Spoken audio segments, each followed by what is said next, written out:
মনে করো যেন বিদেশ ঘুরে মাকে নিয়ে যাচ্ছি অনেক দূরে। তুমি যাচ্ছ পালকিতে মা চড়ে, দরজা দুটো একটুকু ফাঁক করে। আমি যাচ্ছি রাঙা ঘোড়ার পরে, টক বগিয়ে তোমার পাশে পাশে। রাস্তা থেকে ঘোড়ার খুঁড়ে খুঁড়ে রাঙা ধুলোয় মেঘ উড়িয়ে আসে। সন্ধে হলো, সূর্য নামে পাটে, এলেম যেন জোড়া দিঘির মাঠে। ধুধু করে যেদিক পানে চাই, কোনোখানে জনমানব নাই। তুমি যেন আপন মনে তাই ভয় পেয়েছো, ভাবছো এলেম কোথা। আমি বলছি ভয় করো না মাগো, ওই দেখা যায় মরা নদীর সোতা। চোর কাটাতে মাঠ রয়েছে থেকে, মাঝখানেতে পথ গিয়েছে বেঁকে।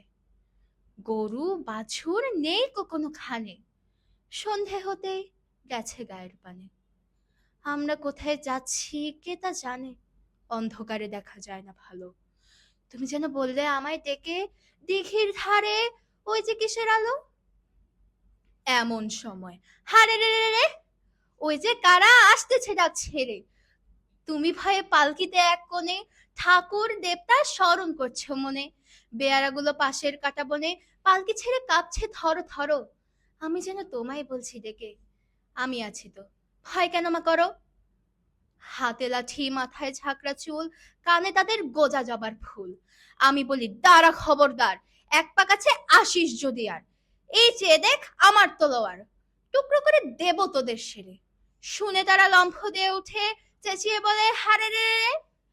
ছুটিয়ে ঘোড়া গেলেম তাদের মাঝে, ঢাল তলোয়ার ঝনঝনিয়ে বাজে। কি ভয়ানক লড়াই হলো মাঝে, শুনে তোমার গায়ে দেবে কাটা। কত লোক যে পালিয়ে গেল ভয়ে, কত লোকের মাথা পড়ল কাটা। এত লোকের সঙ্গে লড়াই করে ভাবছো খোকা গেলই বুঝি মরে। আমি তখন রক্ত মেখে ঘেমে বলছি এসে লড়াই গেছে থেমে। তুমি শুনে পালকি থেকে নেমে চুমু খেয়ে নিচ্ছ আমায় কোলে, বলছো ভাগ্যে খোকা সঙ্গে ছিল, কি দুর্দশাই হতো তা না হলে। রোজ কত কি ঘটে যাহা তাহা, এমন কেন সত্যি হয় না আহা। ঠিক যেন এক গল্প হতো তবে, শুনতো যারা অবাক হতো সবে। দাদা বলতো কেমন করে হবে, খোকার গায়ে এত কি জোর আছে। পাড়ার লোকে বলতো সবে শুনে, ভাগ্যে খোকা ছিল মায়ের কাছে। ধন্যবাদ।